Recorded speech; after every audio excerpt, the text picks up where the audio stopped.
क्या क्वेश्चन है? Methyl bromide is treated with sodium in the presence of dry ether, यानी methyl bromide को रखा गया है सोडियम के साथ ड्राई ईथर के प्रेजेंस। देख याद आ गया होगा? ऑफ कोर्स यस, यह है वुड्स रिएक्शन। सबसे पहले बनाते हैं प्रोडक्ट, उसके बाद दिखाते हैं इस रिएक्शन में क्या क्या होता है। सोडियम है, ड्राई ईथर है, इन सब का रोल क्या है और इसकी मैकेनिज्म कैसे आगे बढ़ती है, मतलब क्या क्या बनता है इसका रिएक्शन इंटरमीडिएट, है ना, इसको पहचानते हैं। रिएक्शन में जब रिएक्शन मूव करती है तो किसके थ्रू जाती है? रेडिकल्स के थ्रू, कैटायंस के थ्रू या एनायंस के थ्रू? सही कमेंट किया कि जाती है फ्री रेडिकल के थ्रू। देखते हैं कैसे। तो सबसे पहले हम लोग इस रिएक्शन को लिख लेते हैं। देखिए क्या दिया गया है, इसमें दिया गया है मेथिल ब्रोमाइड यानी CH3Br is treated with what? बोलिए हाँ, सोडियम के साथ in the presence of dry ether, dry ether के साथ। तो इसमें क्या बन रहा है ये पहचानना है।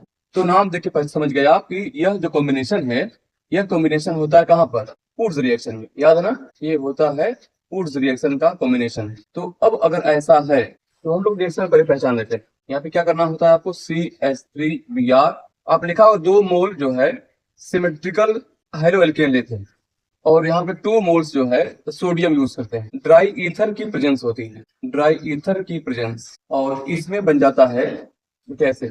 यहाँ से NaBr बाहर हो गया, हेलोजन की वैलेंसी 1 तो 1 यानी 2 NaBr यहाँ से अलग हो गया, ऐसे ठीक है। प्लस हेलोजन अलग तो CH3 फ्री, इसका हेलोजन यहाँ CH3 फ्री, दोनों CH3 फ्री और ये हो जाता है CH3 सिंगल बॉन्ड CH3। ये हो गया एथेन। एक कार्बन का हेलो एल्केन, कार्बन डबल हो गया। जब कार्बन डबल हो जाता है तो यहाँ पर आप जनरली जब सिमेट्रिकल डबल हो समझ जाना, वहां पर आपको वुड्स रिएक्शन करानी होती है। फिलहाल रिएक्शन ऐसे मूव करेगी। यहाँ पर क्या है? 2 सेम। फिलहाल यहाँ पे एक क्वेश्चन बस इतना था, मेथिल ब्रोमाइड को सोडियम के साथ ट्रीट किया गया है in the presence of dry ether, क्या बनता है? वुड्स रिएक्शन अकॉर्डिंग बनता है यहाँ पे एथेन। ये तो इसका आंसर हो गया। अब डिस्कस करते हैं कि यहाँ ड्राई ईथर का रोल क्या है। तो एक्चुअली बेटा ड्राई ईथर और सोडियम समझो पहले, सोडियम का कॉम्बिनेशन क्या है। तो जनरली जो सोडियम के बारे में सुना होगा आपने, सोडियम बहुत ज्यादा रिएक्टिव होता है। यह नमी से बहुत फास्ट रिएक्शन करता है। नमी मतलब पानी, मॉइस्चर। तो यह वाटर के कांटेक्ट में आते ही बहुत तेज रिएक्शन करता है। इसीलिए अगर आपने सुना हो चाहे पढ़ा हो कि सोडियम को केरोसिन में रखते हैं डुबो के।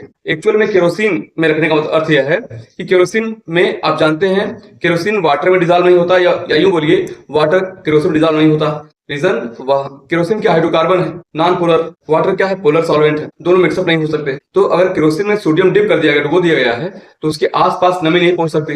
नमी नहीं पहुंचेगी तो एक्स्ट्रा रिएक्शन नहीं होगी, अनवांटेड रिएक्शन नहीं होगी। ये फायदा है। तो ड्राई ईथर जो जब रखते हैं, अब सोडियम को यहाँ बाहर निकाल के रिएक्शन कराना है, तो ये बाहर निकालोगे तो इसके आसपास मॉइस्चर आ सकता है। तो ड्राई ईथर यूज करते हैं। ड्राई ईथर मॉइस्चर को ऑब्जर्व करता है, एक्चुअली नमी को ऑब्जर्व कर लेगा तो मॉइस्चर इसके पास पहुंच नहीं पाता, तो सोडियम सेफली रिएक्शन में पार्टिसिपेट करता है, इसलिए ड्राई ईथर यूज करते हैं। ठीक है, तो जहां पे मॉइस्चर का डर होता है, मॉइस्चर से रिएक्टेंट को बचाना होता है, चाहे प्रोडक्ट जो बनेगा उसको बचाना होता है, तो आप ड्राई ईथर यूज करते हैं। ये तो हो गई इसकी कहानी।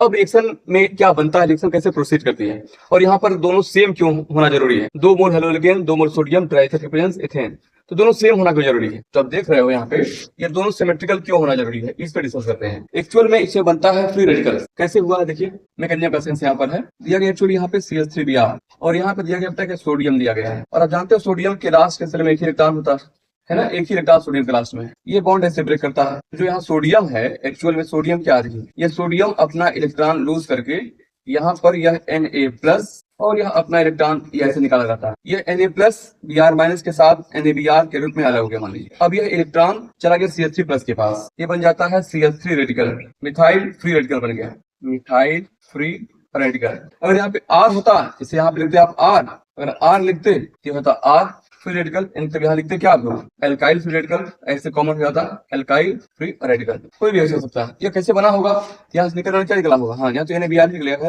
NaBr ही रहेगा। तो अगर यहाँ पे यह कैसे हुआ, एक्चुअल में जो यहाँ पे R+ बना होगा, प्लस का मतलब इनका एक इलेक्ट्रॉन चला गया है, अब इसके पास एक इलेक्ट्रॉन आ गया। अगर देखिए माइनस से प्लस तो खत्म हो गया और जो इलेक्ट्रॉन के पास जाता है क्या रेडिकल बन जाता है ऐसे। तो यहाँ पे इस रिएक्शन का यही इंटरमीडिएट, इस रिएक्शन का यही है इंटरमीडिएट। यानी अब अगर आपसे कहीं पूछा जाए उस रिएक्शन का इंटरमीडिएट क्या है, तो बोलेंगे आप एल्काइल फ्री रेडिकल।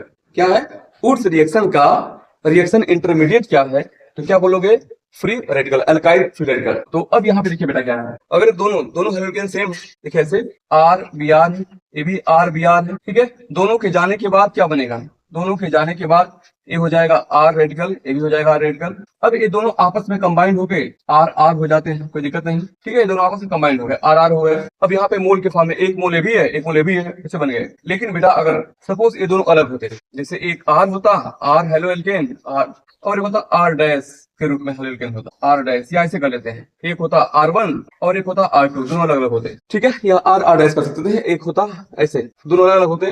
तो अब इसको जब सोडियम के साथ आप ट्राई ईथर के प्रेजेंस में रखते, जाहिर सी बात है ये अलग होने के बाद क्या बनते, R1 फ्री रेडिकल और ये R2 फ्री रेडिकल बन जाता, दोनों रेडिकल अलग हो गए। अब यहाँ प्रोबेबिलिटी क्या है, प्रोबेबिलिटी पहले मोल के फॉर्म में है ना, तो प्रोबेबिलिटी क्या है कि R1 रिएक्शन करे R2 से, तो ये बन जाएगा। हो सकता है R1 भाई ये मोल के फॉर्म में है तो इसकी संख्या अवोगाड्रो नंबर के बराबर होगी, बहुत ढेर सारी संख्या हो गई, तो हो सकता है R1 R1 ही आपस में कनेक्ट हो जाए, R1 R1 कनेक्ट हो जाए, ठीक है। या प्रोबेबिलिटी क्या है R2 R2 कनेक्ट हो आपस में, इससे जहां रिएक्शन पढ़ाए हैं आप देखेंगे आप लोग, यहाँ बन जाता है mixture of product, mixture of hydrocarbon या मिक्सचर ऑफ प्रोडक्ट बोल सकते हो, मिक्सचर ऑफ हाइड्रोकार्बन या मिक्सचर ऑफ प्रोडक्ट। तो इसलिए ये दोनों सेम होना जरूरी होता है। अब मिक्सचर बन गया तो प्रोडक्ट सभी हाइड्रोकार्बन है, इनको सेपरेट करना आसान नहीं होगा क्योंकि इनके बॉइलिंग पॉइंट में ज्यादा डिफरेंस होगा नहीं, तो हाइड्रोकार्बन है तो सेपरेट करना आसान तो अच्छा नहीं माना जाता है।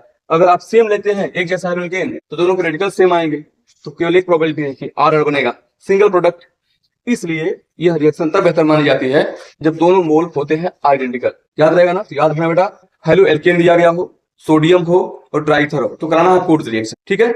और इसमें बस केवल आप हेलो एल्केन का 2 मोल यूज कर लेना, सोडियम का 2 मोल यूज कर लेना, सोडियम को हाइड्रोजन के साथ बाहर कर देना, दोनों कार्बन को आपस में ऐसे ऐड कर देना, बस हो जाएगा।